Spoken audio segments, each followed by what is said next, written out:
Oh, it's smoking. 100 years ago, cars did not have distributors and points. They had these. This is a coil box from a Ford Model T. Now, the concept is similar to a distributor, but it's a primitive technology. On these, you would have a constant flow of electricity to the coil box. Now, if you look here, those are your points, basically. And when they would open, they would do this. So you would get a magnetic pull on these, and it would pull this down and fight, and it would just sit there and constantly rattle. Now on the motor itself, you would have a rotating dial that would hit and ground it out every quarter rotation for each cylinder on a 4-cylinder engine. Every time it would ground, it would cause those to rattle, and that's basically your points and distributor and rotor system. I went and bought 11 of these off of eBay because I keep working on these Model T engines and I don't want to swap things across constantly. Now the seller said that all of these are not working. I'm of the mindset that I can fix things, and I think that I should be able to get at least a few of them to work again.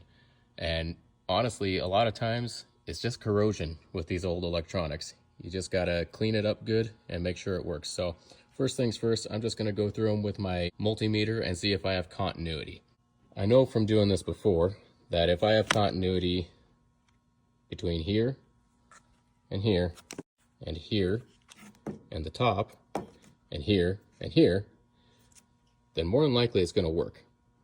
I should not have any continuity here between anything. This goes out to the spark plug.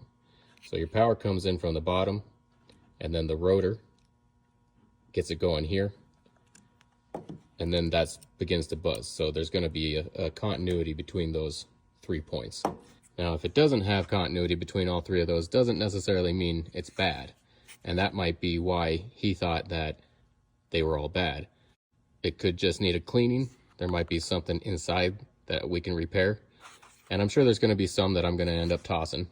But for now, I think I can restore some of these. So let's test out continuity and see where we have to go from there.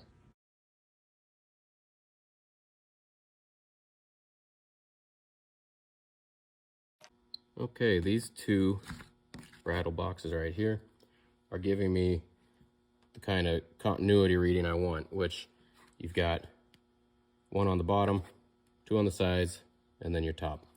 And my other ones that work, I'm no expert at this, trust me. I go between the top one and the bottom, got continuity, that'll work. And then the trick is getting a good clean spot here when you're checking them. And I believe you want continuity between that. See, it's just corroded. There you go. And the top one, and then the bottom. Like the bottom. So I think this one, if I clean it up, it'll probably work. And then this one, same thing. Top, bottom. And then also from here to here, should have continuity.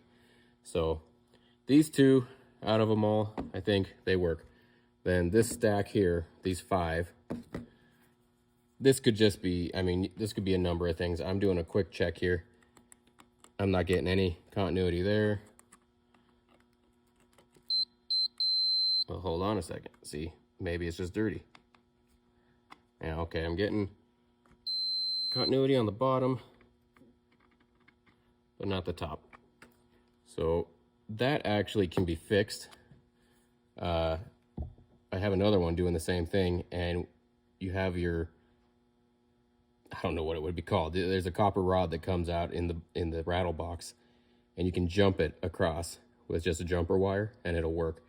So hypothetically, I can make this one work. I had this stack because I wasn't getting anything, but then I just got something out of this one. So let's do a quick double check, I guess. That's a no. No. So just because I'm not getting any readings doesn't mean I'm quitting yet. Hey, there we go.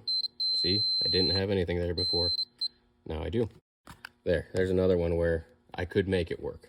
These 3 I'll have to do cleaning on them and see if maybe I can get more out of them. Okay, got it there on the bottom, not on the top. So this will join these ranks.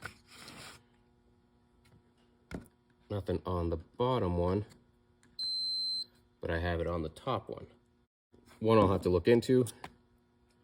And then this last one here, it was missing some pieces. Nothing on the bottom, something on the top. So again, okay, these two are a little bit oddball. Got them on the bottom, but not the top. What I will do is I'll take them apart and I'll see what I can do. I'm not tossing anything, not at this point. Out of that purchase, I got two that work. At least they'll work if I clean them. I got the continuity I need. Two that might work. Three that I can make them work, potentially the right way or by jumping them. And three, at least for now, I'm not sure about. Could just need a good cleaning. So if I can get even just these 8 to work, that's a pretty good deal. Plus, I'm gonna need a bunch of these down the road because I've got about 6 Model Ts I think I can run. Last time I did this, I kind of took one apart at a time and put it all back together and trying to keep its parts all the same. Now that I'm a bit more familiar with them, I'm just gonna take the parts off of all of them and clean everything up really good and then put it all back together.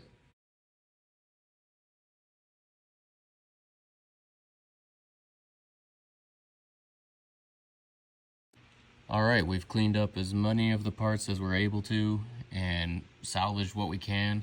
Let's put things back together and see how many of these we can get working again.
All right, all cleaned up, and these are the ones that are giving me the right readings.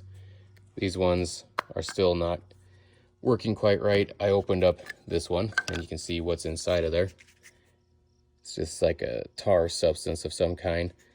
This wire was disconnected. I soldered it back together, but it's still not quite giving me the right reading. Plus this is spinning inside. So what I'll have to do on this one is melt that tar out of there and see if there's a bad connection somewhere. It could be, I don't know if these are capacitors or what they're called, but could be one of these things are bad as well. But at the very least, I would get parts off of it. Same with this one. Not sure exactly what the problem is. Haven't opened it up or nothing. So out of 11, I've got 9 working ones, plus the 4 I have in the running engine over there. So I've got 13 altogether, need 4 per engine. That gives me enough so that I can play with 3 different engines at the same time. Now, with continuity, they should all be working, but let's go double check them. All right, here's our engine, my spark plug. I just grabbed a random spark plug I got laying around. I'm gonna be putting them in here. I've got the engine adjusted to this #1 buzz coil. Let's see what we got. Now, this one's at the top. It does have a broken terminal, but I should be able to make it work.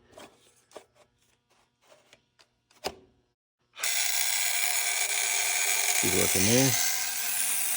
And we got good spark. There's one. Let's try this one.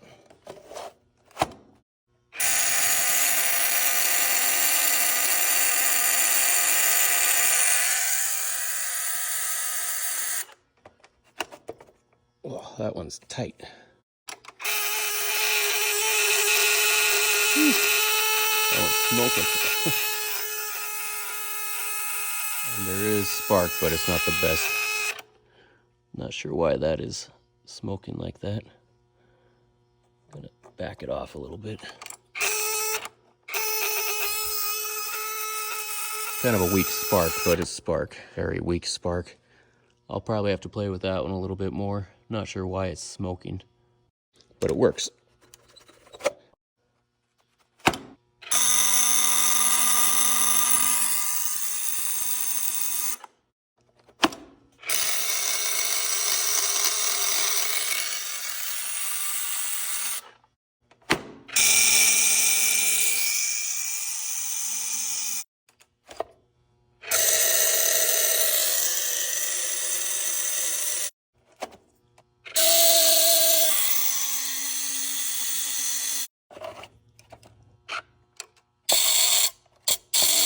Loose connection and spark.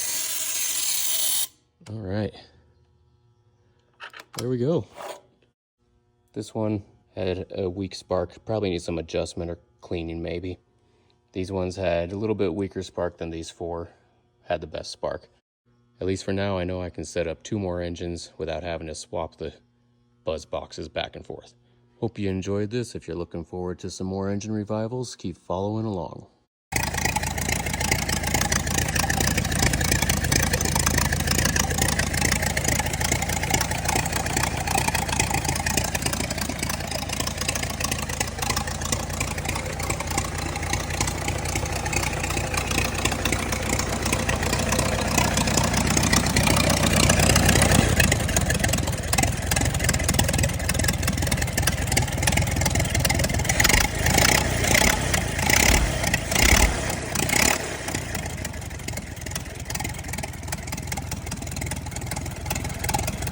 Sounds beautiful.